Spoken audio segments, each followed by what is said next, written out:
Mga igsuon, Pitsenyor, ninyong tanan. Karong adlaw nga Domingo, Enero 19, 2025, piyesta karon ni Senior Santo Niño, usa sa mga dakong debosyon sa nasod nga Pilipinhon. Sanglit, the image of the Santo Niño is the oldest Christian relic in the Philippines.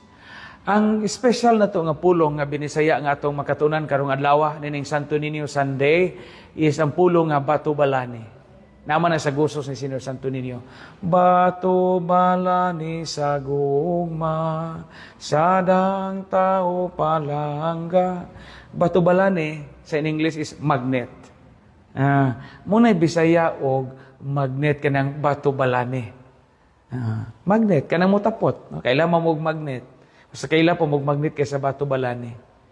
Buti pasabot, bato balani sa gugma. Ang gugma sa Ginoong Hesukristo, murag magnet ba? Nga maka-attract, makatapot, makadani. Ang Dios ng bata usab makadani kanato nga mutuo kita sa Dios nga nagpakatao ang batang Hesus.